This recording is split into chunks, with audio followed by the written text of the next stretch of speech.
grande objetivo era entender as representações de civilização e progresso quando se referia a essa questão da cidade. Para fazer o trabalho, eu consultei 3 grandes grupos de fontes aí.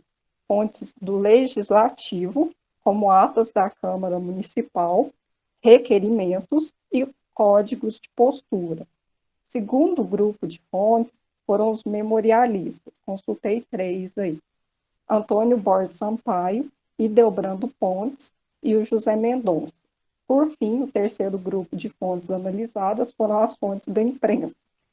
Consultei 3 periódicos em circulação no período: Tribuna do Povo, Jornal Sorriso e também a Gazetinha. De forma resumida, no campo teórico e conceitual, eu dialoguei com autores que trabalharam com a temática da civilização, foi o Norbert Elias e o Jean Starobinski. Trabalhei também com os conceitos de representação, prática e apropriação, Roger Chartier. Para entender melhor o conceito de progresso, que eu identifiquei na documentação, eu me embasei no Paulo Rossi. Os autores que discutiram os grandes eixos de história e cidade tiveram vários autores aí, mas tiveram 2 que eu dialoguei mais, que foi a Maria Estela Bresciani e a Sandra Jataí Pessavento, para pensar essa relação aí entre história e cidade. Por fim, numa escala regional, para entender aqui a questão do Triângulo Mineiro e do Alto Paranaíba, eu dialoguei com o trabalho de pesquisadores que, de forma direta ou indireta, também abordaram essas questões aí, do processo de modernização, civilidade, de progresso na região. Foi Florisvaldo Paulo Ribeiro Júnior, a Sandra Amada Dantas, Rogéria Moreira Rezende Zobe, Roberto Carlos dos Santos. Basicamente, esses 4 autores aí. Então, em linhas gerais, o objetivo do trabalho era esse: analisar as representações de civilização e progresso e perceber quais eram as estratégias criadas por essas diferentes instâncias, sobretudo o poder público municipal, para moldar o espaço público e de que forma criar elementos que pudessem fazer com que a cidade fosse identificada como um centro de civilização e de progresso naquele período. No meu primeiro capítulo, eu analisei de que forma os conceitos de civilização e progresso apareciam na documentação pesquisada, quando se referiam especificamente à questão da cidade. Só que, antes de mais nada, para entender os modos de ver a cidade, foi preciso entender que a documentação analisada foi construída por uma elite social, política, econômica e intelectual que circulava na administração pública, escrevia nos jornais e, por si só, já era denominada como representante da civilização no município. Feitas essas considerações, eu consegui identificar que as representações de civilização e progresso nas fontes se referiam a alguns fatores chaves aí. Eu elenquei aqui 3 grandes fatores. O primeiro fator era em relação à modernização do espaço. Quando se falava em civilização, o primeiro fator aí que eu consegui identificar na documentação era justamente isso: modernização do espaço. O que especificamente? Instalação de linha telegráfica, luz elétrica, estação ferroviária, urbanização, embelezamento dos espaços públicos, melhoramentos de infraestrutura, higienização e salubridade dos espaços. E havia, nesse período, a percepção de que bons hábitos de higiene melhoraria, em geral, a questão da saúde pública. Isso tanto na vida privada, quanto na vida urbana, na vida e nos espaços públicos. Então, o primeiro fator identificado como civilização se referia justamente a isso, questões de modernização do espaço. Segundo fator que eu identifiquei, presença na cidade, aí nessa transição de século, presença de uma estrutura administrativa, concentração de serviços aparato judiciário, instituições de ensino, instituições de assistência social, jornais e atuação da imprensa em geral, circulação de uma intelectualidade. Então, o fato aí de Uberaba ter essa concentração de serviços, ser um polo de ensino, concentrar jornais, ter escolas, ter centros educacionais, as instituições aí que recebiam os imigrantes também entra aqui. Toda essa estrutura administrativa que se concentrava aqui na cidade também eram fatores aí, quando se falava em civilização e progresso, estava relacionado à presença dessa estrutura administrativa. Por fim, terceiro fator aí, chave que eu identifiquei na documentação foi o fato de se frequentar determinados espaços da cidade. E em alguns espaços aí também era tido como referência de civilidade. Por exemplo, teatros, cinemas, cafés, livrarias, clubes dançantes, jardins, a prática de ouvir música nos jardins também era uma coisa que era referenciada como fator de civilização. A prática de frequentar esses lugares era referência de civilização e para frequentá-los era preciso também refinar as relações socioculturais, adquirir padrões de comportamento e etiqueta, as maneiras, os gestos e os hábitos dos habitantes deveriam ser polidos. As maneiras refinadas nos ambientes urbanos serviam à distinção social e eram sinônimas de boa sociedade. Então, quando a gente está falando em civilização, em civilidade, remete a todo um repertório que o Elias traz para nós a respeito dessa questão dos comportamentos, das boas maneiras. Isso é perceptível nas fontes que eu pesquisei, quando se identifica lá modos de se portar nos espaços públicos. E aí, quando a gente fala nesses fatores aí, que eram tidos como a representação da civilização, é importante lembrar que nesse período, o Brasil estava passando em larga escala por um processo de importação de uma cultura europeia, que tinha como referência máxima a França. A França, e sobretudo Paris, era tida como o centro da civilização no mundo. Isso refletia aqui em Uberaba. De que forma? Restaurantes com menus em francês, aulas em francês ofertadas nos jornais. Os jornais, nesse sentido aí, nos três periódicos que eu pesquisei, condensava toda essa percepção de se inspirar na França, se inspirar em Paris, para criar aqui um cenário progressista e civilizado em Uberaba. Daí vários, até mesmo que eu consegui encontrar nos jornais, artigos escritos em francês. E aí todos esses fatores no conjunto, a modernização do espaço, a presença da estrutura administrativa e o fato de possuir determinados espaços de lazer e sociabilidade eram pontuados como motivo de orgulho para a cidade e referenciados como a representação da civilização e do progresso. Basicamente, foi essa discussão que eu fiz no primeiro capítulo, identificar o que de elementos que havia na cidade que era identificado aí com esse caudal de elementos que se relacionavam à civilização e ao progresso. Em linhas gerais, foi essa discussão do primeiro capítulo.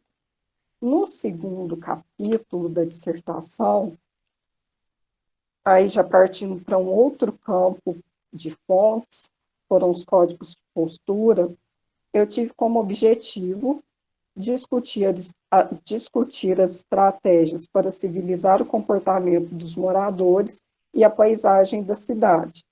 Quando se fala em civilização, a gente pode perceber duas dimensões dela, tanto na questão dos hábitos e dos comportamentos, quanto na própria materialidade da cidade. do jeito que a cidade é construída, o espaço físico da cidade. Se civilizava os comportamentos, mas se civilizava também a própria paisagem urbana, aquilo que era adequado, se considerava adequado aos olhos e adequado dos princípios urbanísticos do período. As principais fontes consultadas para construir esse capítulo foram os códigos de postura e os jornais. Os códigos de postura eram um conjunto de leis criadas pelo poder público municipal que tinham a finalidade de estabelecer uma ordem na cidade, introjetar nos moradores comportamentos embasados nas premissas de moral e de bons costumes. O objetivo dessas normatizações presentes nos códigos era impulsionar comportamentos civilizados e ordenar a paisagem da cidade. Enquanto isso, no segundo grupo de fontes aí que eu pesquisei, os jornais desempenhavam uma função pedagógica, ou seja, ensinar modos para quem lia o jornal, ensinar modos à população. Aí eu pontuei aqui alguns exemplos de normatizações que os códigos de postura traziam em relação a essa questão comportamental. Ficava proibido, por exemplo, está lá nos códigos de postura, cometer atos indecentes e gestos indecorosos nas ruas e praças. Esse é um exemplo. Segundo, promover algazarra nas portas dos templos religiosos. Terceiro, pronunciar palavras de baixo calão no espaço público. Próximo, dar tiro nas povoações de dia ou de noite. Em linhas gerais, essa documentação dos códigos de postura trazia em seu cerne, se idealizava para a cidade. Sem tumulto, sem motins, sem algazarras, sem delitos, era bem o sentido de normatizar. E aqui coibir aqueles comportamentos que eram tidos como inadequados no espaço urbano. Além da questão dos comportamentos, existiam as orientações para o espaço físico da cidade, a forma que ele deveria ser construído, que ele deveria ser ocupado. Essas orientações envolviam, por exemplo, regras para limpeza, iluminação e construção das casas. Para o asseio e a limpeza, ficava proibido, exemplo aí, que os códigos traziam: lançar sujeira nas ruas, largos ou becos, fazer estrumeiras, despejar vasos imundos nos regos d'água, jogar animais mortos ou moribundos também aí nos regos d'água. Em relação aí ao processo de construção das casas, sobretudo aí na área central da cidade, existia um controle muito grande do poder público municipal em relação ao que seria construído e a forma como seria construído. Havia uma série de diretrizes que os códigos ditavam, especificando a forma que deveriam ser as construções. Exemplo aí, em relação aos logradouros, as regulamentações expressavam uma concepção de organização do espaço embasada na racionalidade. Isto é, os espaços deveriam ser regulares, abertos, retilíneos, ordenados, uniformes e homogêneos. Tanto é que os casarões que foram construídos na área central nesse período, eles têm lá uma certa uniformidade em relação à altura. Isso não é uma coisa aleatória, porque lá nos códigos já vinha determinando os padrões que deveriam reger o perfil das construções ali da área central da cidade. Acreditava-se que dessa forma se construiria uma cidade com a paisagem civilizada, conforme se pregava no ideário republicano. Nesse sentido, o objetivo do capítulo foi mostrar que Uberaba, na virada do século XIX e XX, passava por um processo de conformação, tanto da paisagem física quanto da paisagem social. Que eu trouxe aqui são apenas alguns dos vários exemplos aí que ao longo do século XIX, nas primeiras décadas do século XX, essa documentação aí, sobretudo dos códigos de postura, traziam para regular tanto o espaço físico quanto o espaço social. E aí vai se criando todo um complexo de fatores que vai dar sentido ao que eu chamei no trabalho de mestrado de processo civilizador para ordenar o espaço físico da cidade. E aí é importante a gente lembrar que nesse período aí da Primeira República, essas questões de ordenamento do espaço urbano vai estar ligado a vários fatores para construir um espaço físico que fosse todo pautado na questão da racionalidade. Se aqui em Uberaba as ruas eram tortuosas, não tinham calçamento, nas áreas periféricas da cidade as casas eram construídas de pau a pique, não tinha nenhuma regulamentação. Quando chega essa Primeira República, esses aspectos vão passar a ser considerados aí pelo poder público. Em qual sentido? Civilizar a cidade, construir um ordenamento de forma que a imagem da cidade se modificasse no sentido de representar progresso, a modernidade, a modernização, bem nesse sentido aí. Por isso é importante a gente lembrar, precisava civilizar tanto as pessoas, transformando seus comportamentos, mas também o espaço físico da cidade. Foi essa discussão que eu fiz aí no segundo capítulo. Por fim, na última parte do trabalho, terceiro capítulo aí, versou a análise daquilo que era considerado as impertinências à civilização, aquilo que era visto como não civilizado ou como barbárie. E aí eu optei pelo conceito, mais pela ideia de impertinências à civilização, em certa medida aí, a utilização da palavra barbárie. Vou explicar por quê. Nos códigos de postura, algumas práticas em especial eram tomadas como impertinentes à civilização.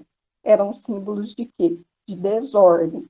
Quando a gente fala na palavra civilização, conforme pontua lá o autor Jean Starobinski, automaticamente civilização remete a um antônimo, a um avesso. Qual que seria esse avesso, esse contrário da civilização? Essas práticas vistas como barbárie, aquilo que não pode acompanhar a civilização, ou que não pode ser convertido em civilização, no ver desse autor, tem que ficar fora da vida em sociedade, fora do social.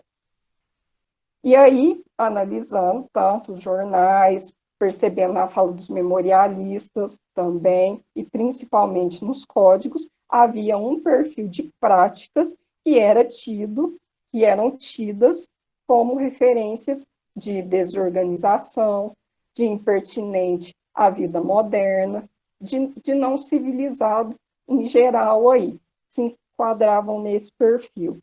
Jogatina, mendicância, bebedeira, meretrício, leitura de mãos, ociosidade e o não trabalho. A ociosidade era identificada com vadiagem, ou seja, se a pessoa não trabalhasse, automaticamente ela já seria ali considerada um desclassificado social, de certa forma. Então, ser ocioso, desempregado, alguma coisa nesse sentido, já era um tipo de prática, um tipo de vivência condenável. Junto com isso aí, as práticas de prostituição, jogatina, bebedeira, tudo isso que fosse, se isso fosse feito no espaço público, a normatização, ela vinha no sentido de coibir a realização dessas práticas no espaço público. Então, ou seja, novamente aqui o sentido de ordenar a cidade, de varrer da paisagem tudo aquilo que era considerado o avesso da civilização. Anotei aqui, sujeitos que realizavam qualquer uma dessas práticas ficavam relegados à desclassificação social, passavam a ser vistos como pessoas que não estavam se adequando à moral e aos bons costumes. E isso lá na Primeira República já existia todo um padrão, um jeito de se viver considerado como adequado, que atendia às normas morais do período, às normas de bom costume. Qualquer coisa contrário a isso estaria aí contrariando o ensejo da civilização. Isso em relação às práticas, que era feito, que era condenado aí pelos códigos de postura.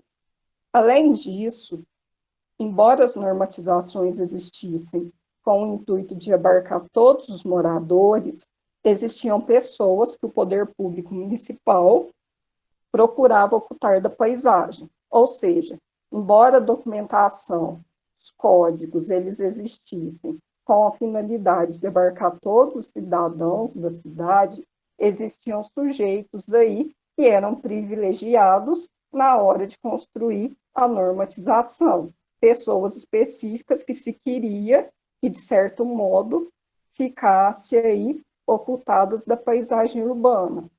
Qual perfil de pessoas eram essas? Loucos, ébrios, jogadores, curandeiros, mendigos, ciganos, e que eu já falei, desempregados, ociosos, que eram pessoas relacionadas à prática de vadiagem. O fato é que essas normas legais acionavam estereótipos de degeneração social, ou seja, se não tivesse aquele padrão de comportamento embasado nos princípios de moral e de bons costumes, de certo modo, a pessoa era associada a algum tipo aí de padrão de comportamento que não se enquadrava àquela ótica do que se desejava para a vida em sociedade no espaço urbano. As ações desses sujeitos, em tese, manchariam a imagem da cidade civilizada.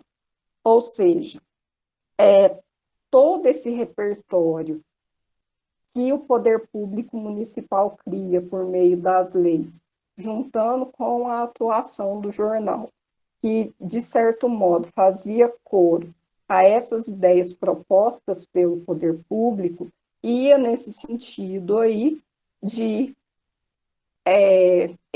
não eliminar, mas ocultar da paisagem urbana tudo aquilo que fosse visto como inadequado, tanto na questão das práticas, quanto na questão aí do próprio jeito de ser da pessoa, meretriz, bebedeira, pessoa que ficava bebendo e fazendo escândalo no espaço público, algazarra na frente das tidas casas de família. Tudo isso daí, tanto os jornais quanto a documentação do legislativo, vinha nesse sentido de coibir essas práticas inadequadas à vida na cidade. Um outro aspecto identificado na documentação consultada foram as representações da barbárie. Eu analisei primeiro, lá no primeiro capítulo, onde se identificavam as imagens de civilização e progresso. Nesse último capítulo, eu analisei o contrário, ao que se relacionava as ideias de barbárie, quando se falava em barbárie. E aí foi curioso notar que nos jornais, quando se falava em barbárie, isso estava relacionado a episódios de violência. Que tipos de episódio de violência? Saía lá publicado num artigo do jornal, fulano de tal assassinou, aconteceu um crime tal. Esse tipo de episódio nos jornais eram associados a questões de barbárie. Um outro aspecto, sobretudo aí na questão dos jornais, principalmente no jornal Gazetinha, barbárie era muito relacionado à questão das práticas policiais. Às vezes não.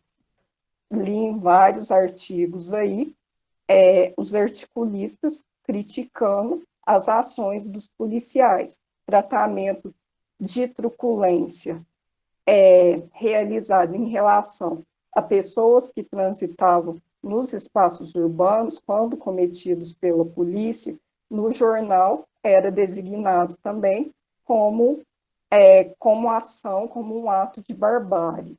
Então, em geral, quando se falava em barbárie, relacionado aí a questões de violência. Aqui anotei. O jornal Gazetinha, por exemplo, chamava de barbárie a ação dos policiais da cidade. Esse jornal criticava, afirmando que alguns policiais, supostos zeladores da ordem pública, faziam um uso desnecessário da violência, cometiam atos bárbaros. Então, questão da barbárie relacionada com isso daí. Outro elemento identificado como de impertinência ao mundo civilizado eram os problemas de infraestrutura. No que diz respeito aos equipamentos urbanos e os serviços coletivos, diferente do que afirmavam os discursos de progresso e civilização, a cidade não era plenamente marcada por prosperidade. Pelo contrário, pelos requerimentos da população registrados nas atas da Câmara Municipal, se identificou vários problemas de infraestrutura e debilidades dos serviços que deveriam ser prestados à população. Um dos exemplos aí que eu identifiquei era em relação ao abastecimento de água. Também eu não anotei aqui, mas eu me lembro claramente de ver muito presente nesses requerimentos, lá da população reclamando na prefeitura, e isso era registrado lá nas atas, era em relação à questão do saneamento básico. Então, essas duas coisas, elas andavam juntas e eram muito criticadas, tanto a questão do abastecimento de água, quanto a questão do saneamento básico, que as pessoas reclamavam que era muito ruim, e direto elas viviam reivindicando do poder público que alguma coisa fosse feita. Ou seja, enquanto se por um lado, lá os jornais, parte dos articulistas enalteciam a cidade, dizendo que ela era uma referência de civilização, tanto é que existe uma autora, a Eliane Marques de Rezende, que ela dizia o seguinte, que vir para Uberaba nesse período era tomar um banho de civilização.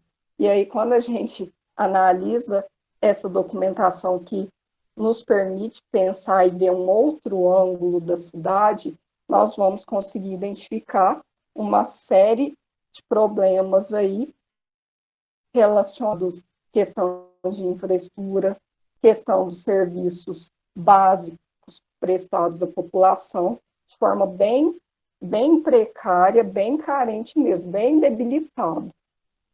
E isso ficava, de certo modo, ou certa forma, ocultado dessa documentação oficial, da documentação oficial, porque na prática o que estava acontecendo era um monte de gente reclamando desses problemas aí que norteava a vida da cidade. Então aí a gente consegue perceber de novo os dois aspectos que eu bati ao longo da dissertação.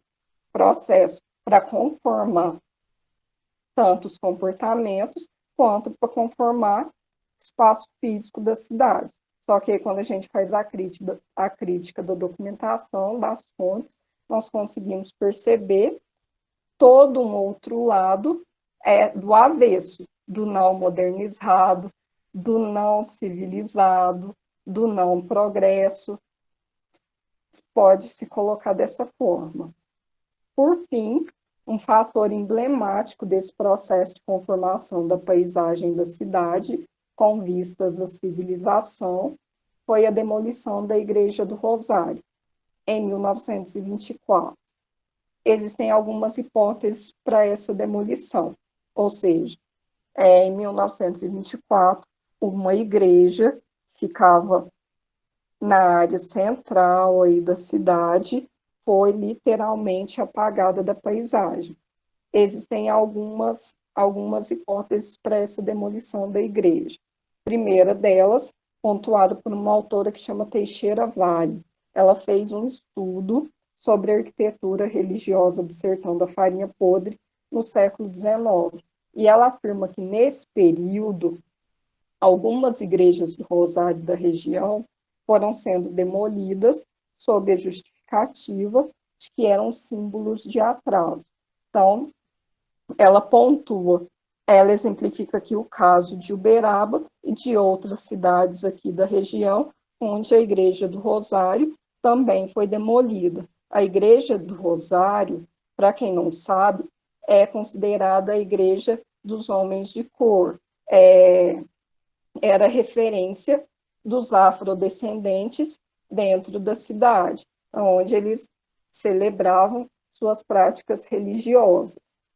Além dessa hipótese da Teixeira Vale, uma outra hipótese colocada para a demolição da Igreja do Rosário, aí nesse processo de modernização da cidade, é a do Florisvaldo Paulo Ribeiro Júnior.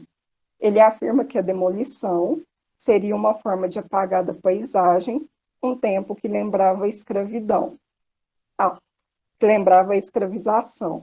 A igreja em si era uma referência física para a população afrodescendente da cidade. Sua demolição seria um esforço para amenizar a presença da negritude diante do suposto progresso geral que dominava a cena uberabense. Então, aí, essas duas grandes hipóteses, que vem dizer o seguinte, que nesse processo civilizador da cidade, processo de modernização, esse interesse de criar um aspecto de modernidade aqui em Uberaba, teve como fato emblemático, como fator marcante, aí a demolição da Igreja do Rosário, no sentido de apagar da memória da cidade todo aquele passado de escravização que o município havia passado lá por anos e anos. Essa foi a questão emblemática aí que eu me lembro em relação à paisagem urbana.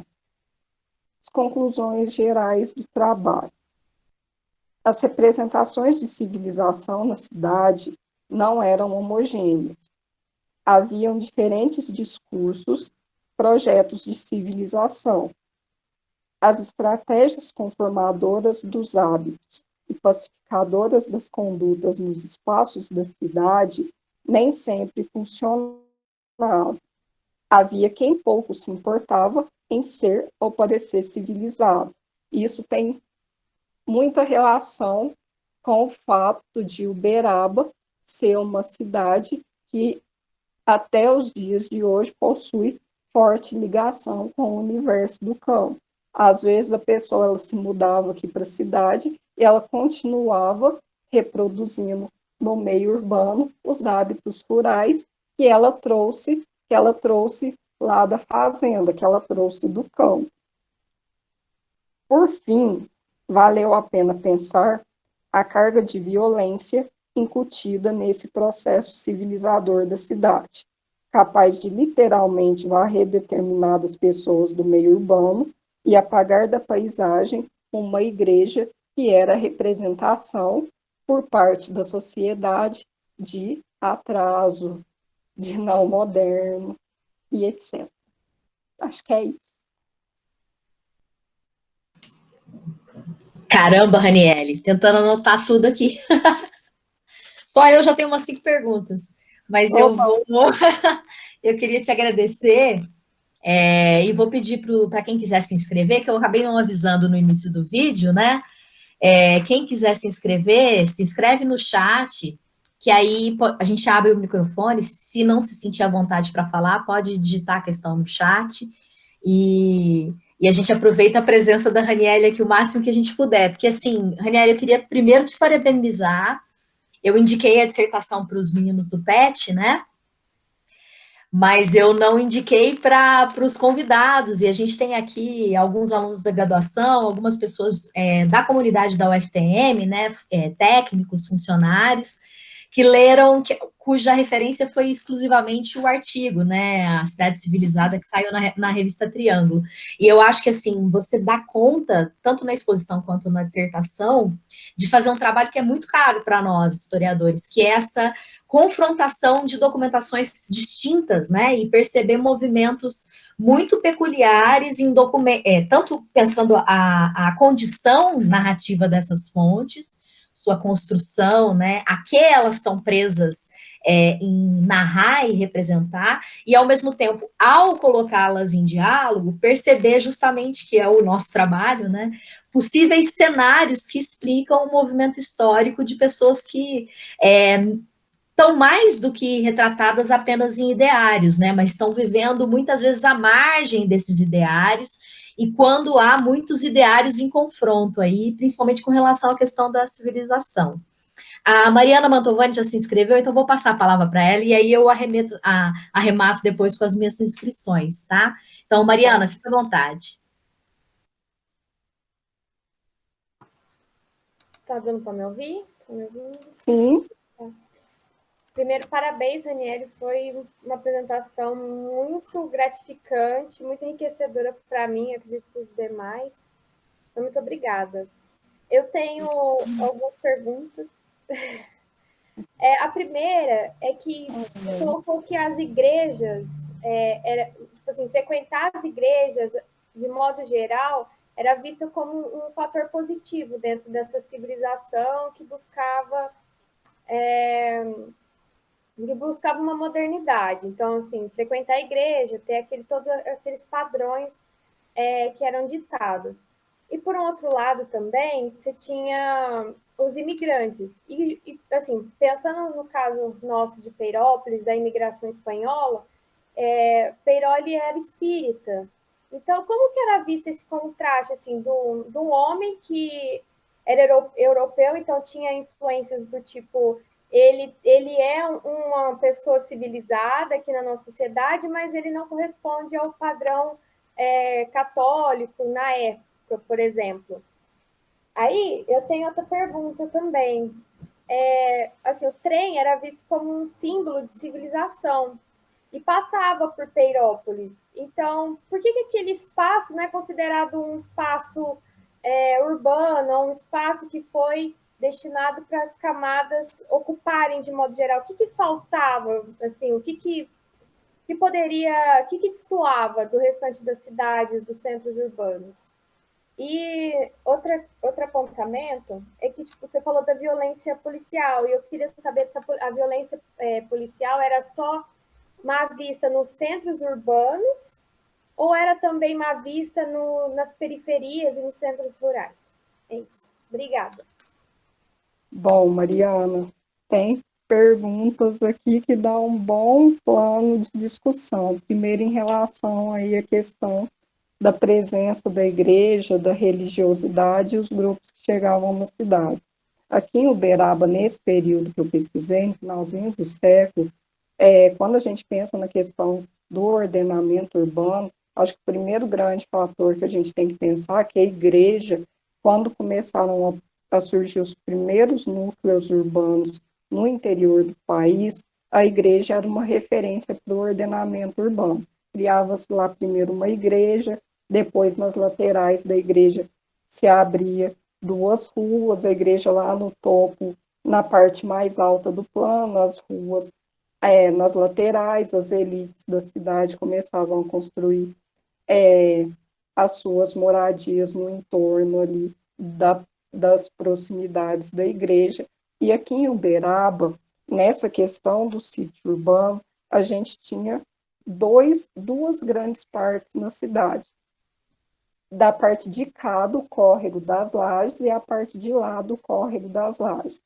Numa das partes do Córrego das Lajes tinha a igreja que hoje é a igreja da Catedral, que é a igreja de Santo Antônio e de São Sebastião. Do outro lado do córrego, na parte de lá, que era uma outra parte da cidade, estava a Igreja do Rosário. Então, nessa questão espacial, a gente tem de fator marcante aí essas duas questões. De um lado, essa igreja que seguia certinha a questão da religiosidade católica, como manda o figurino, seguindo lá as normas da moral e dos bons costumes. Do outro lado, no outro largo, que era o Largo do Rosário, a igreja de Nossa Senhora do Rosário, que ela ia justamente nessa contramão aí, porque ela recebia qual público? Aquele público de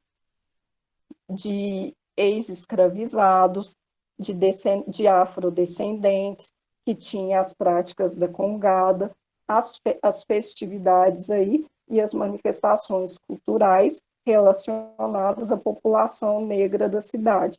Então, fator aí de distinção espacial. Em relação a essa questão da imigração, eu não aprofundei tanto no meu trabalho, mas existe um trabalho que é muito bom, que é especificamente sobre essa questão imigratória aqui em Uberaba, que é da Eladir Josefina. É uma referência importante que você pode notar aí, trabalho especificamente com a questão, dessa questão imigratória aqui em Uberaba. Só que eu acho que uma coisa que é importante é a gente lembrar aí nessa sua questão, que é o fator de apropriação, lá o conceito do Roger Chartier, prática, representação e apropriação. Aqui nesse período, essa cultura europeia, que eu falei lá no comecinho do meu trabalho, aqui em Uberaba, houve muita essa questão da apropriação de uma cultura europeia. Hábitos lá, hábitos trazidos, importados da França. Tem até um trecho lá do meu trabalho, que uma curiosidade só, que tinha um artigo do jornal que dizia o seguinte: a moda de se andar rápido em Paris. Ou seja, aqui em Uberaba, os moradores deveriam se apropriar dessa prática que era feita lá em Paris. Tudo isso está relacionado à prática de andar rápido em Paris. Isso tem a ver com a questão da modernidade, a forma que essa modernidade estava sendo apropriada aqui no Triângulo Mineiro, aqui em Uberaba. Ou seja, o jornal ensinando modos à população. E qual era a referência? Aquilo que estava acontecendo lá em Paris. Ou seja, havia aí um processo de apropriação. Certo? Eu acho que é mais ou menos isso em relação à primeira pergunta. Segunda questão aí em relação ao trem de ferro. As locomotivas, aqui, quando elas foram se espalhando, a malha da linha férrea foi avançando aqui pelo interior, foi sim tomado como símbolo de progresso por parte dos moradores da cidade.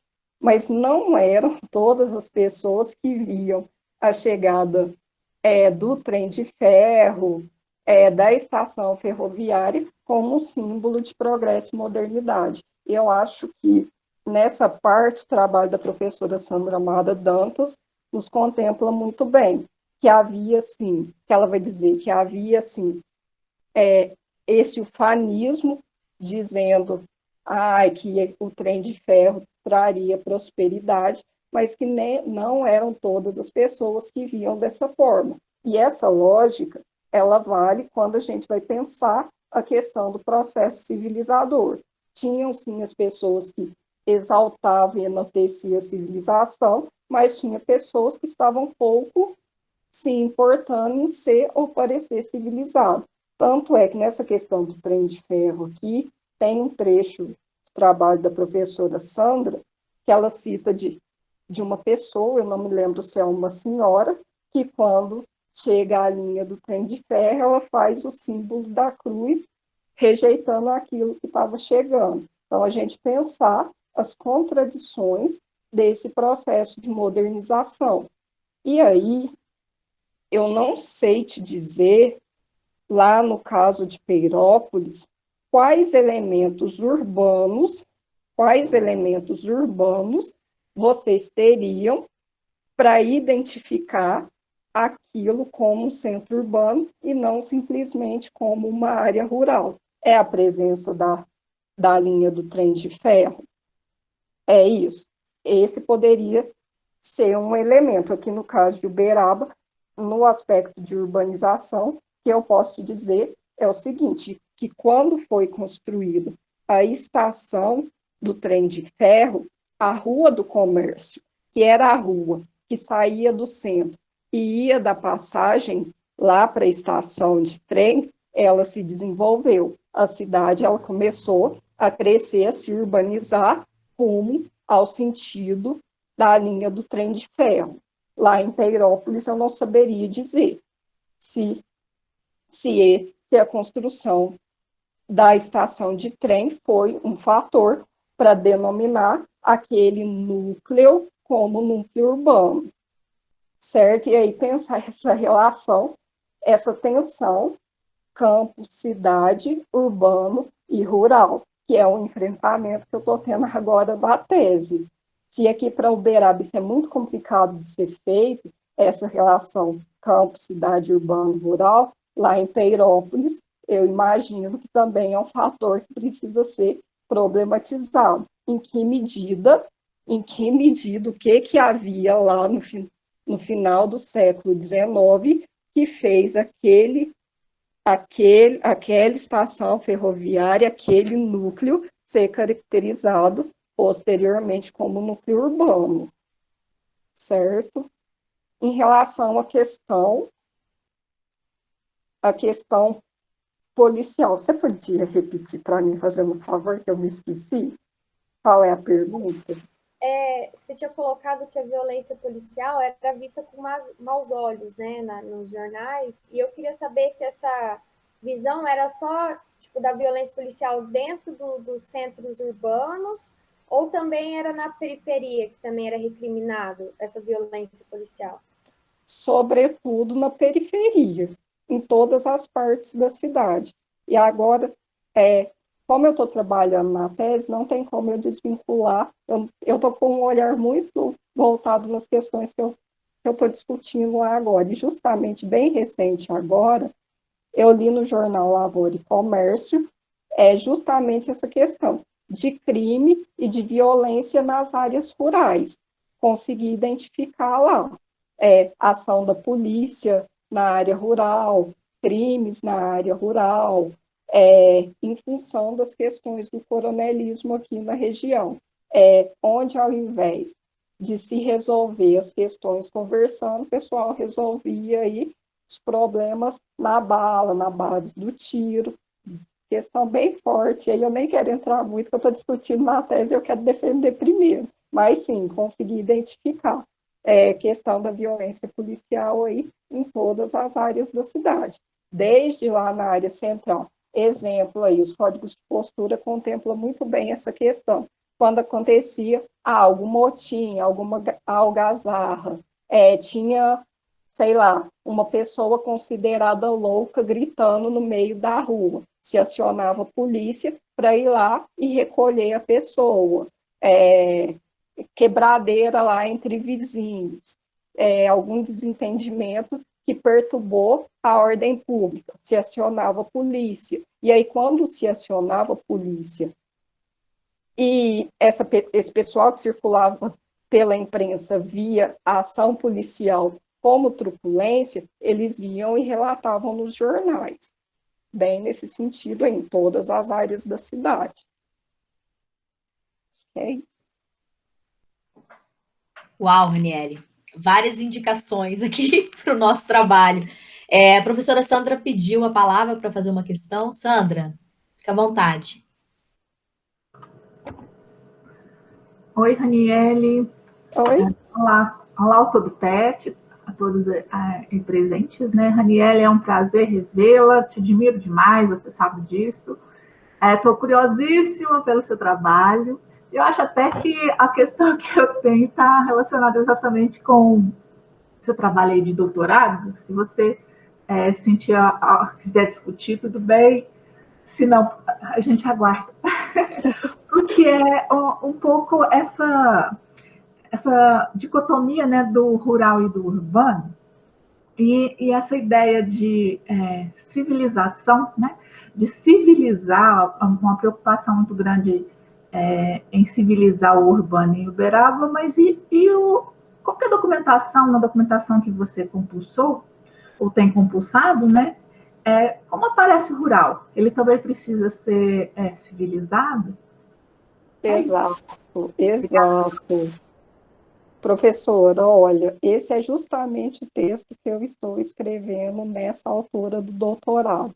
O nome do texto é Cidade da Roça, Progresso Roceiro. Cidade da Roça, Progresso Roceiro. É o título do texto que eu estou escrevendo justamente nesse momento, que pensa essa relação do campo com a cidade. Quando a gente fala nessa questão da civilização, que a cidade é o locus da civilização, quando nós trazemos isso para a realidade uberabense, se torna muito complicada em função dessa forte interlocução que nós temos do urbano com o rural, do campo com a cidade. Quem morava no campo, muitas das vezes morava na cidade, e assim vice-versa. Quem vinha do campo para a cidade reproduzia os hábitos do campo no ambiente urbano. E quem saía da cidade, muitas das vezes, reproduzia os hábitos da cidade no meio urbano. Tanto é o texto lá do Florisvaldo, no final da avenida, o sertão. Ou seja, a gente pensar nessa paisagem aí que se constituía na cidade naquele momento. Em relação à documentação, era justamente esse o objeto era o objeto que eu gostaria de ter levado para o doutorado, só que quando a gente chega lá, o trabalho sofre uma série de alterações, e o objeto ele se modifica, terminou que caminhou para um outro eixo central, mas não saiu fora dessa questão. O que eu estou percebendo nos jornais, que é a minha fonte principal no doutorado. Haviam as diretrizes para civilizar a cidade, e elas haviam igualmente para civilizar o campo também. Se havia lá todo um repertório de fatores para fazer a cidade mais modernizada, no campo vai ser a mesma coisa. Os jornais vão trazer uma série de orientações para o trabalhador rural, para o homem da roça, e no caso do jornal Lavoura e Comércio, ele atende essa questão do pequeno produtor, mas ele atende principalmente quem? Os grandes latifundiários que a gente tinha aqui no período. E esse grande latifundiário que está colocando seus interesses escritos no jornal, ele de forma alguma ele queria ser caracterizado como um jeca. Muito pelo contrário, os articulistas que escreviam no jornal, que eram provenientes aí desse mundo rural, muitos eu consegui identificar na pesquisa de agora, muito do pessoal que está escrevendo no jornal Lavoura e Comércio, eles eram aí famílias de donos de terras, de grandes proprietários aí, criadores de gado, família dos Rodrigues da Cunha, marcando presença aí no jornal, e essas pessoas, eles queriam trazer para dentro do jornal, divulgar para outros produtores rurais o que havia de mais moderno em relação ao mundo do campo naquele período. Então, essa questão da civilização civilizava a cidade, mas civilizava o campo também. E aqui o que eu estou percebendo é que muitas das vezes poderia acontecer ao contrário. Civilizava-se o campo, e aí, com o capital adquirido lá, com a criação de gado, seja lá o que fosse que tinha no meio rural, aquele capital agrário sendo investido na cidade. Tanto é que vai ter aí um determinado momento que aquelas elites que enriqueceram trazendo gado zebu da Índia, uma parte do capital adquirido era investido no próprio melhoramento no melhoramento genético da criação dos animais, mas era investido onde também uma parte do dinheiro ia para onde? Para a construção dos palacetes na área central da cidade. Então, eu acho que eu estou bem nessa discussão aí na tese, e aí eu estou dialogando com vários autores para pensar essa questão. Eliane, Bustamante, o Richitelli, vai o seu trabalho, Floresvaldo, um punhado aí de autores para me ajudar a pensar essa tensão campo-cidade, quando se trata nessa questão da civilização. Um autor que é importante, que eu tenho usado também para pensar essa questão, é o Raymond Williams, O Campo e a Cidade, referência importante aí para o trabalho. Eu acho que é bem isso. Haviam as diretrizes para civilizar a cidade, mas havia igualmente, eu digo que igualmente, diretrizes para civilizar o campo também. Exemplo que eu estou me lembrando agora pelos jornais. Como combater lá carrapato que dá no gado. Existia orientações desde prolafixia de cuidado com os animais, o jeito lá, o cuidado com os animais, regras de higiene para os animais, de cuidado e manejo com eles, desde regras lá de higiene para o produtor rural, para o homem do campo. Então, bem nesse sentido aí, para os dois lados, tanto para o campo quanto para a cidade também. E aí, lá na tese, eu estou elencando fator por fator do que era tido como civilizar o campo. É isso. Obrigada.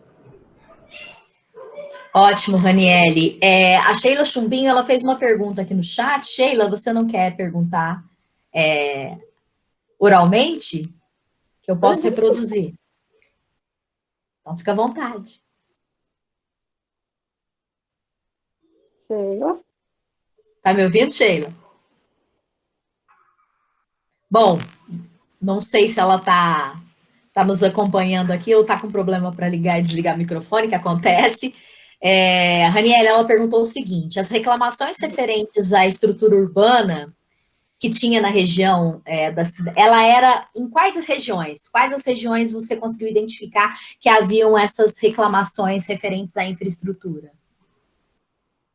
Olha, especificamente identificando regiões em específico, eu não me lembro de ler nada muito objetivo, mas uma coisa que é fato que nós podemos dizer dos aspectos de urbanização da cidade.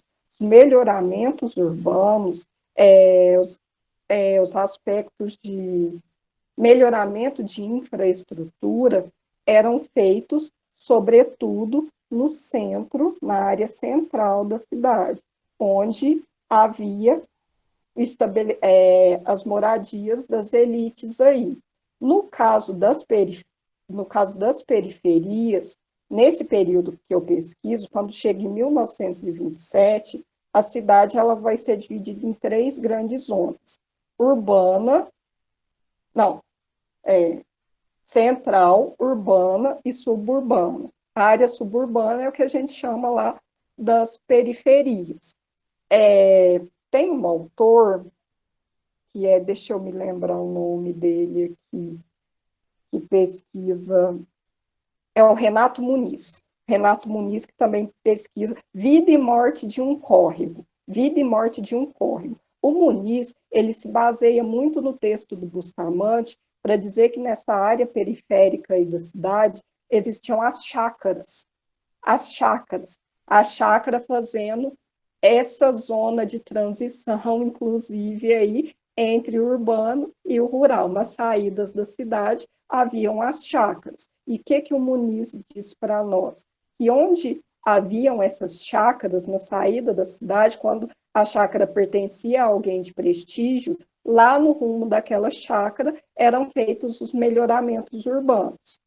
Caso fosse uma pessoa qualquer, não, o melhoramento ele não chegava. E era aí que as pessoas caíam em cima do poder público, fazendo os requerimentos de melhoramento que nem sempre chegava. E isso vai ser acho que para todas as áreas da cidade, independente de ser central, urbana ou suburbana. Certo? Cláudio, posso fazer outra pergunta? Claro. Descobri como é que mexe no negócio aqui. Deus me livre. Não nasci para isso. Aniele, é sempre um prazer te ver falar. Eu fico impressionada com a sua memória, igual a Sandra, que vem com tantas referências, né?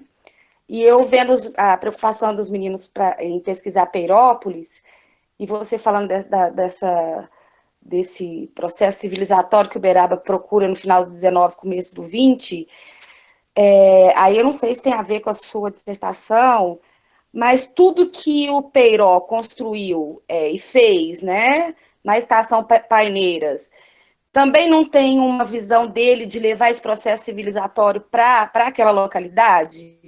Ele como um europeu, porque você falou de um trabalho, esqueci o nome da autora agora, que analisou a imigração na nossa região.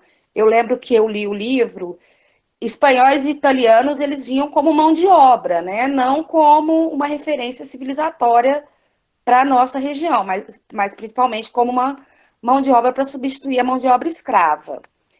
E o Frederico Peiró, tendo um poder econômico melhor, ele também acho que não pode ter tentado levar esse processo civilizatório para Peirópolis? Olha, eu achei que vale a pena a gente pensar, analisar quem é esse sujeito, quem é esse Peiró, quais são os ideais que ele trouxe com ele, e pode ser, sim, que a partir das visões de mundo que ele tinha, o interesse de construir a estação ferroviária estivesse, sim, relacionada a essa questão de levar o progresso para aquela região. Essa ideia, Paulo Rossi trabalha muito bem essa questão do progresso, como uma coisa que sempre está em construção, que sempre precisa ser feito. Então, eu acho que vale a pena pensar quem é esse sujeito social, que é Peiró, que é o nome dele? Frederico Peiró. Frederico Peiró. Quem é esse sujeito social e quais os projetos que ele trouxe com ele quando ele chegou aqui e teve lá a iniciativa de dar o pontapé na construção da estação ferroviária. Pensar quem ele era, qual o interesse dele aqui nessa região, bem nesse sentido aí, pensar quem é esse sujeito social e quais os projetos e visões de mundo que esse sujeito trouxe com ele quando ele sai lá da Europa e vem parar aqui, nesse território que até bem pouco tempo atrás era chamado de Sertão da Farinha Podre.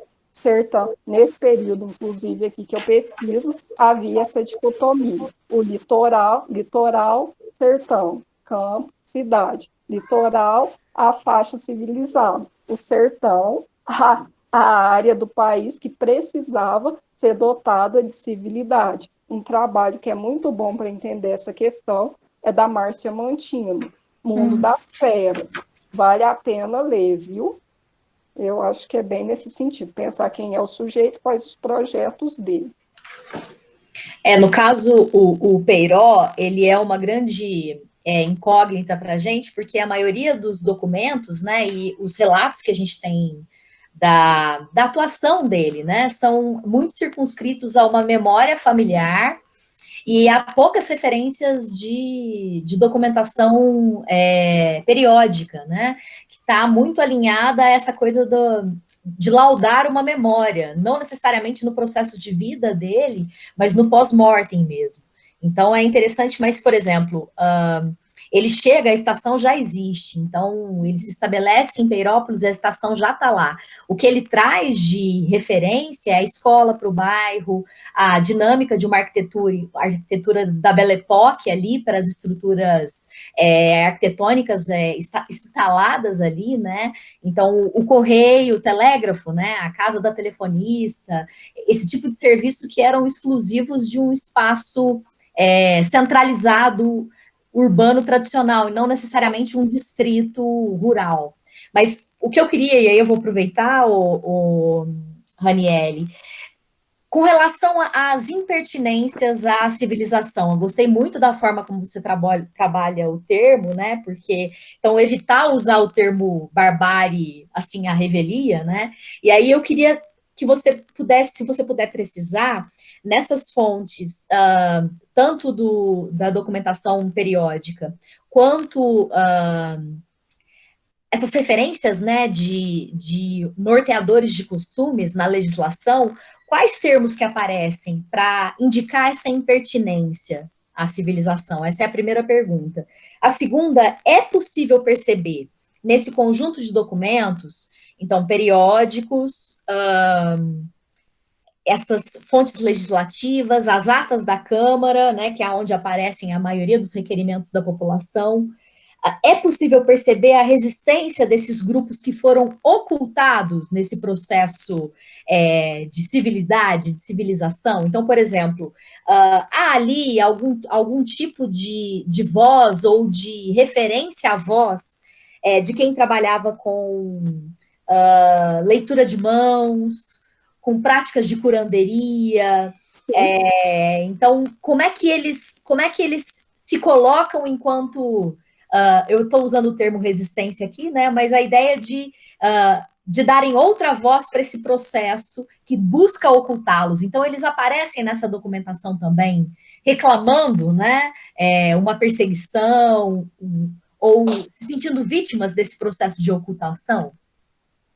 Então, vamos lá. Primeira questão, essa questão da impertinência à civilização. É no termo aí do uso da palavra. O que eu consegui identificar que é claro? Desordem. Palavra desordem. Ou incômodo à ordem pública, mas, sobretudo, a palavra de desordem. Desordem, algazarra, tudo nesse sentido de incômodo à ordem pública. E aí, especificamente pensando na questão da palavra, desordem. Havia o lado da ordem e o código de postura, ele via justamente com a finalidade de coibir o acontecimento dessas desordens, dessa balbúrdia, daquilo que era impertinente a esse mundo moderno aí, aquilo que precisava ficar fora da paisagem urbana. Em relação a essa segunda questão, eu acho que vale muito a gente pensar que coloca o Carlo Ginzburg lá fazer a crítica da documentação. A voz desses sujeitos aqui, que a documentação oficial, que o poder público municipal está chamando de louco, de ébrio, de curandeiro, de cigano, de mendigo, que teoricamente incomodava a ordem pública, eles estão presentes, a voz deles estão presente nessa documentação oficial. Só que aí, quando eu analisei, é crítica do documento mesmo. Eu ter acesso a voz desses sujeitos por meio da documentação oficial, diretamente aquilo que eles falavam diretamente, eu não tive essa fonte, mas nos jornais, por exemplo, a gente consegue ver o lado lá de quem estava sendo, muitas vezes o articulista colocava a voz de quem estava lá sofrendo a violência, era quem estava lendo a mão, era a meretriz que foi lá puxada pelo braço, lá pelo policial. A voz desses sujeitos está presente de forma indireta ali naquela documentação. E aí é pensar que coloca mitos, emblemas, sinais lá do Carlo Ginzburg. A gente perceber a voz desses sujeitos está ali incutida por meio da voz da documentação oficial de quem escreveu. E aí vai ter, sim, a gente consegue apreender elementos que nos ajudam a pensar o outro lado, que é o lado do não oficial, vamos dizer assim.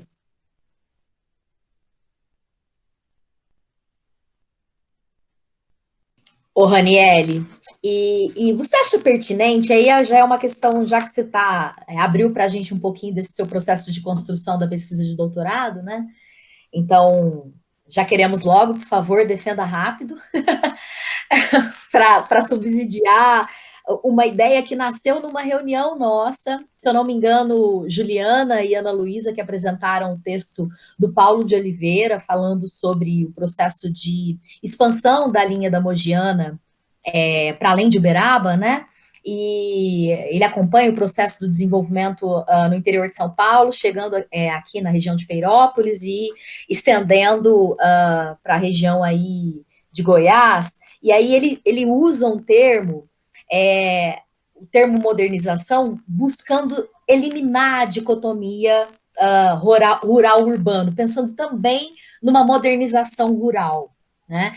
E aí a gente discutindo ali naquela reunião, a gente achou pertinente usar essa chave de leitura, então, assim, apaziguar a dicotomia, o rural como contrário do urbano, o urbano como contrário do rural, e perceber essas coisas como alinhadas num processo, numa expectativa de progredir esses espaços, mesmo eles tendo funções, né, diferentes dentro desse processo de modernização. Então, eu acho que queria saber de você se você acha que é pertinente a gente permanecer nesse caminho, né? Olha, eu estou com essas questões estou escrevendo sobre isso agora. Justamente a minha luta nesse momento, meu enfrentamento que eu estou tendo na tese é justamente essa questão conceitual mesmo, urbano, rural, campo, cidade, urbanidade, ruralidade. Eu concordo com o autor e a minha perspectiva que eu estou adotando na tese é que esses dois universos do urbano e do rural, eles são entrelaçados. Descarto logo de cara essa perspectiva da dicotomia, campo lá, campo cá. Existe um autor que ele chama Pedro Paulo Biasi. Eu estou usando o texto dele para pensar essa questão conceitual. Como que nós podemos pensar essa questão do urbano-rural de uma forma que não seja dicotômica. E aí, quando a gente pensa que não só Uberaba, mas vários núcleos urbanos aqui do Triângulo nesse final do século XIX, eu diria que seria muito complicado pensar nessa perspectiva da dicotomia aí. Estou na mesma linha desse autor. Como que é o nome dele? Eu vou até anotar aqui. A dissertação dele, eu não sei se ele chegou a fazer doutorado na Unesp de Franca, é Paulo de Oliveira. Mas depois eu te passo a referência do texto, porque ele publicou na História Revista da Universidade Federal de Goiás, um artigo que nós usamos, e o outro artigo, deixa eu pensar de onde... o outro artigo, ele não era um texto publicado em revista, ele é um texto de anais de congresso. Mas a dissertação dele foi defendida na Unesp Franca. Se eu não me engano, hoje ele é professor na UFOP.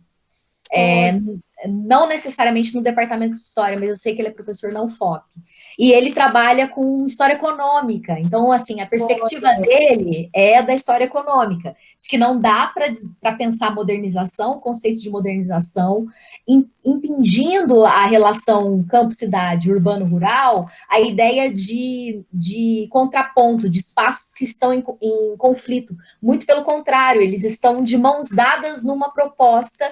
Então, tudo aquilo que beneficia o encontro dessa modernidade no espaço urbano beneficia o espaço rural também, né? Então, o espaço rural busca essa referência de modernizar-se em termos de técnicas de manejo da terra, e também de construções, né, de vias de acesso para os espaços de plantação, de criação de gado, e aí vai dependendo da região, né? E ele trabalha interior paulista até Goiás. Essa é a trajetória dele, porque ele segue a linha da Mogiana, né? Então... acho que é perfeito e está indo bem. Ele trabalha com história econômica, eu trabalho com história cultural. E a gente aí em áreas diferentes está super dialogando. A minha perspectiva está indo bem nesse sentido mesmo. Não tem como pensar as duas coisas desvinculadas e na mesma medida que havia as proposições para o mundo urbano, elas haviam para o mundo rural também. No Lavoura e Comércio que eu pesquiso, tem um articulista que ele tinha uma coluna que era muito popular na época, e lá ele trazia todas as orientações para técnicas de manejo da terra, técnicas de cuidado com os animais, o que estava acontecendo, o jeito que era feito nos Estados Unidos, o jeito que era feito na Alemanha, de que forma isso poderia ser implantado aqui em Uberaba, de que forma isso poderia ser implantado aqui no Triângulo Mineiro. Tem todo esse repertório aí pedagógico de ensinar para o produtor rural ou para o grande latifundiário, sobretudo para o latifundiário, que ele vai estar preocupado lá com a terra dele, ele vai estar preocupado com uma série de outras questões, sobretudo de buscar representatividade política em esfera municipal, estadual e esfera nacional, tudo visando a modernização da onde? Não necessariamente da cidade, mas lá do latifúndio que ele é o proprietário. Eu concordo aí com o Paulo de Oliveira, sem ter lido o trabalho. Acho que eu vou na onda dele. Ai, que ótimo. E assim, eu juro, é a minha última pergunta. Então, se o pessoal quiser perguntar, ainda temos chance no chat aí, só escrever que eu estou acompanhando. Raniele, quando você fala da questão da moral e dos bons costumes, e aí eu vou de novo puxar aqui um gancho com a primeira pergunta que a Mariana fez, porque assim, para nós, a gente tem claro que a moralidade principal do espaço, né, do triângulo, nessa transição do 19 para o 20, é a moralidade católica, né, e um catolicismo extremamente rude, eu posso chamar assim, com práticas, por exemplo, de sincretismos seculares com religiosidade africana, com religiosidades que tratam com essa coisa, por exemplo, dos aspectos da natureza como usados como elemento de cura, né? Como elemento também de poder sobrenatural. Então, existe uma guerra aí não velada, efetivamente clara, de ocultação ou de embate com o manuseio desses elementos. E aí, o que é interessante? O caso de Peirópolis, né? Peirópolis é uma região, na época, Paineiras, onde a comunidade espírita existe antes do Peiró. Então, já existia praticantes do espiritismo ali, entre 1890 e 1900, né? Que é mais ou menos, o Peiró chega, se eu não me engano, a Karen vai me corrigir, 1896, certo, Karen? Então, ele chega ali na região mais ou menos nessa data. E já existia uma cultura espírita ali, né? A prática da mesa branca, das reuniões. O centro espírita já existia uma casa, uma construção onde as pessoas se reuniam para fazer o culto espírita. E aí eu fico me perguntando, né? Na projeção dessa figura ao longo da década de 1910, né, o que ele consegue trazer para o espaço ali de Paineiras e empreender ali por causa da indústria de cal, dos ganhos de capital com a indústria de cal. Mas aí o que é interessante?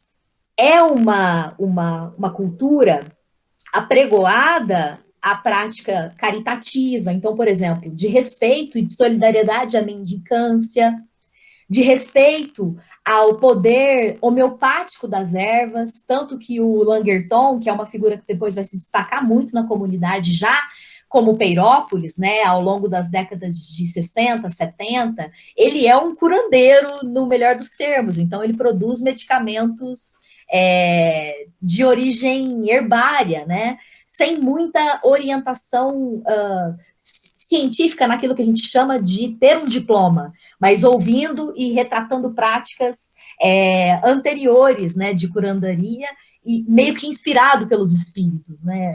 É interessante usar esses termos porque a maioria dos documentos que vão falar, por exemplo, da trajetória do bairro como um bairro que cria medicamentos está vinculada a essa coisa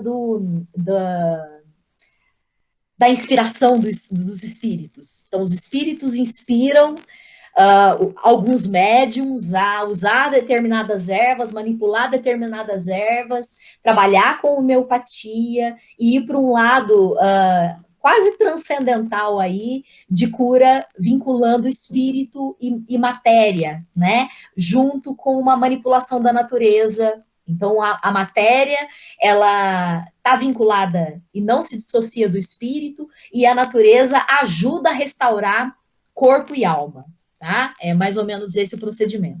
Então, para mim, é interessante tentar mapear, não só para mim, mas para o grupo como um todo, as características dessa moralidade católica, para ver justamente a especificidade de uma moralidade que não é estritamente católica, pensando aí diocese de Uberaba. Eu não estou pensando nos frequentadores, por exemplo, da Igreja do Rosário, né? Não estou pensando neles, eu estou pensando nos frequentadores da Igreja de Santo Antônio, né?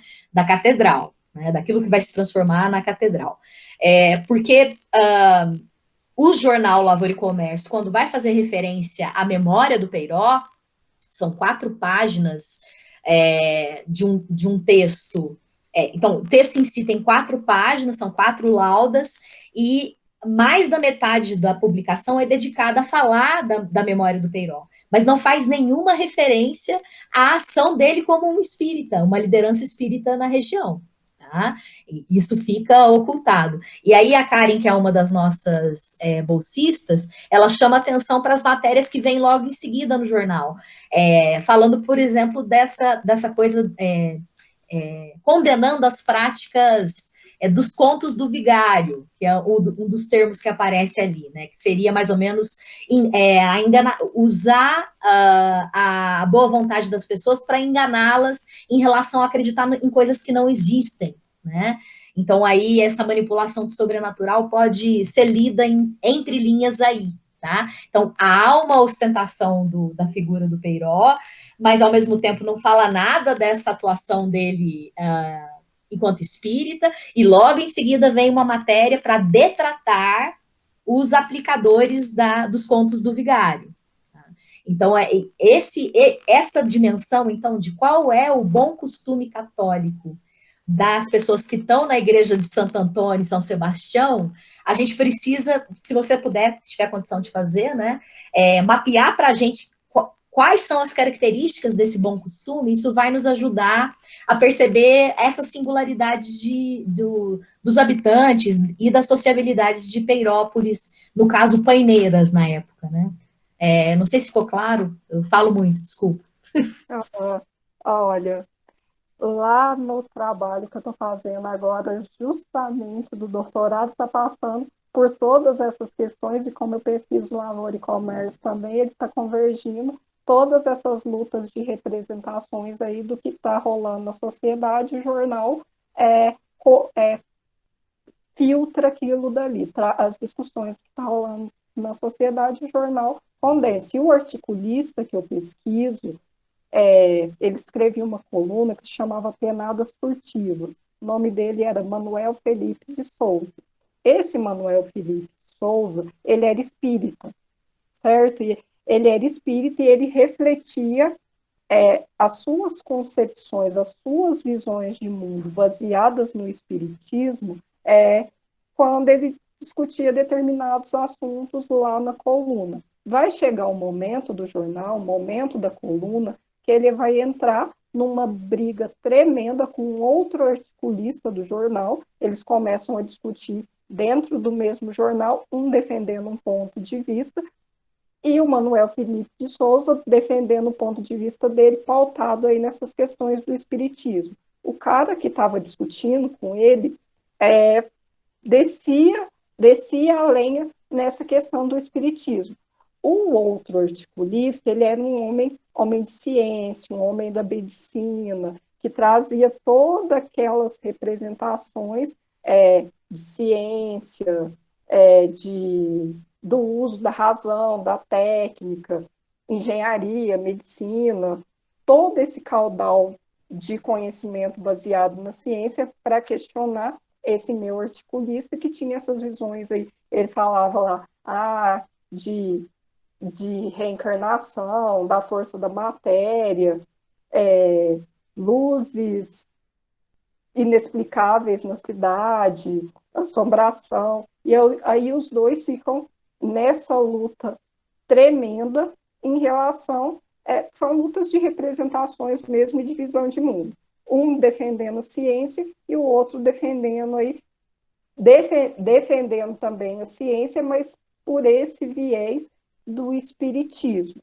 Em relação a essa moralidade da Igreja Católica, eu acho que quando parte lá para o Zé Povinho, para as pessoas que não era lá o praticante, poderia até ser o praticante dos ritos, do alto culto do catolicismo, mas eu acho que aqui no caso de Uberaba, as práticas populares, eu me lembro aqui do trabalho da Eliane Marques, que ela fala um pouco disso daí, dos médicos populares, que o pessoal fazia uso da medicina tradicional, inclusive havia representantes aqui da elite uberabense que estudavam em colégios da região, mas que eles saíam, quando chegou a Estrada de Ferro, eles tiveram uma maior oportunidade de estudar em Rio de Janeiro, São Paulo e até mesmo fora do país. Mas quando esses médicos voltavam,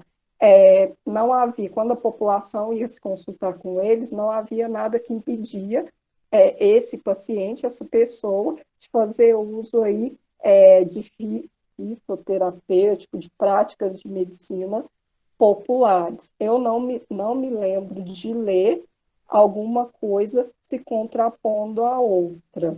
Nessa questão aí, a pessoa poderia ir na igreja, mas ela não deixaria de tomar lá o chazinho lá que aprendeu com a vovó da roça, alguma coisa nesse sentido aí.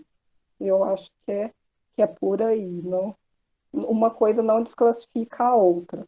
Tinha lá, a pessoa poderia ir na igreja e tudo mais, mas fazer uso aí de práticas populares. Em relação a essa questão do espiritismo, o meu articulista, quando ele estava debatendo com outro cara que era o representante lá da ciência no jornal, o cara que era o representante da ciência acusava o Manuel Felipe de Souza de charlatanismo. Pode ser que há esse viés aí. Essas práticas populares ser designadas pelos homens de ciência, por esses homens aí de medicina, cientistas e tudo mais, acusar esse tipo de prática como práticas de charlatanismo, de enganação.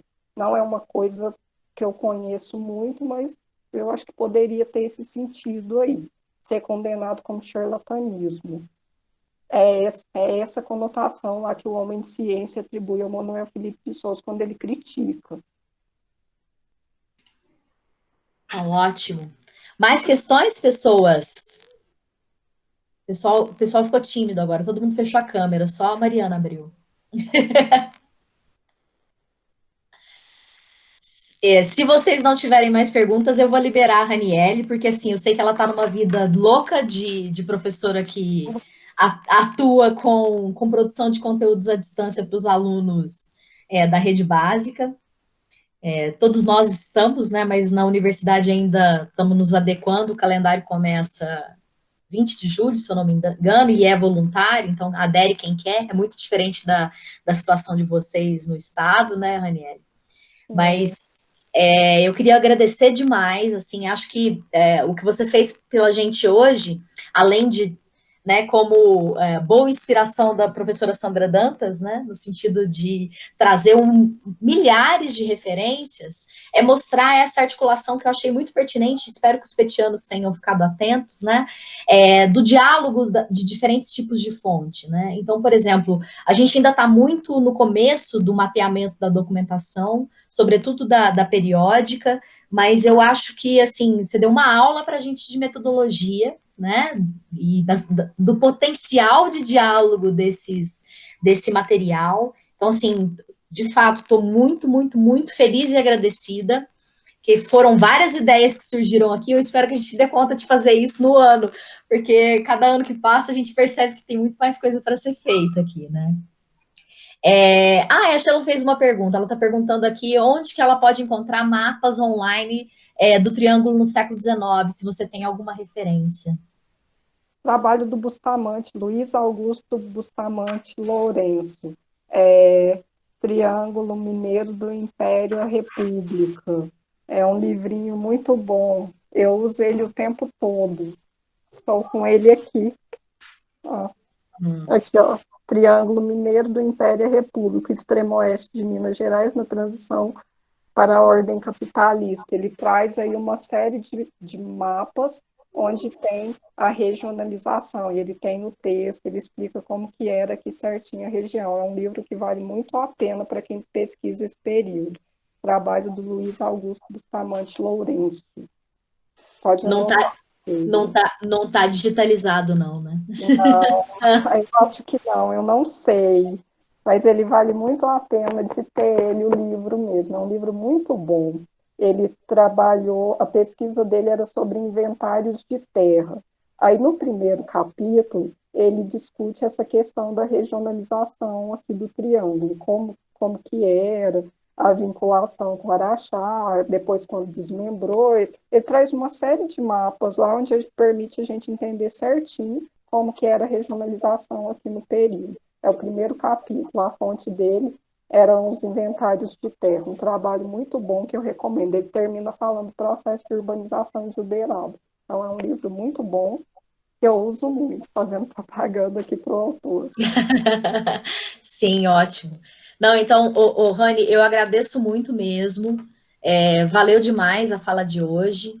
E aí, a audiência, né, também que está presente com a gente até agora. Então, obrigado ao pessoal que se inscreveu. Continuaremos com esse tipo de atividade em julho também. A gente vai dar uma pausinha para as nossas reuniões de planejamento, mas já já o Pet História volta. E então, assim, Rani, obrigada mesmo. Acho que não tem palavras para descrever. Assim, o arsenal de ideias foram 5 páginas escritas aqui. E o que é interessante, a última palestra que a gente teve foi com o professor Marcelo, aqui do Departamento de História, e ele trabalha com os processos crime. E os processos crime permitem muito essa coisa de apreensão dos costumes, justamente porque há, pelo viés do escrivão, né, uma descrição do crime pelo olhar da vítima e uma descrição também pelo depoimento do algoz, no caso, né? Então, você consegue perceber, por exemplo, esse extrato de violência, como era muito comum as pessoas puxarem a peixeira, né? O termo não é peixeira, mas puxarem a faca uns para os outros, às vezes por um desentendimento que não é roubo, não é assassinato, é um atentado à honra muito peculiar, às vezes, né? Um xingamento. Então, foi muito, muito bacana mesmo, obrigada. E acho que, assim, quando a gente conseguir voltar para o arquivo, para esse tipo de processo que não está digitalizado, né?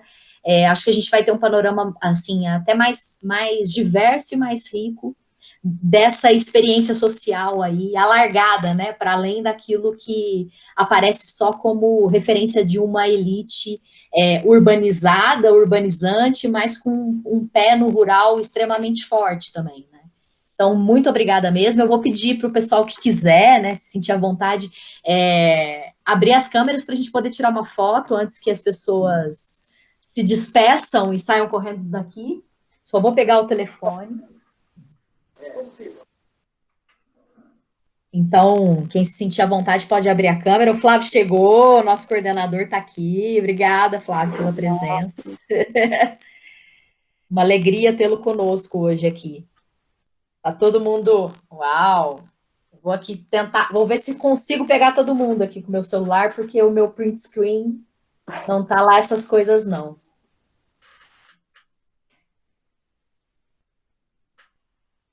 Agora vai. Então, eu vou tirar umas 3 fotos, tá? Podem ficar aí no sorriso maroto, congelá-lo um pouquinho.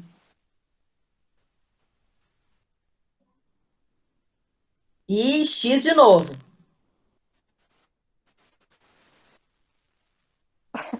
Deu certo. Obrigadão, gente. Obrigada mesmo. Petianos, não se vão. Fiquem que eu preciso falar com vocês um pouquinho.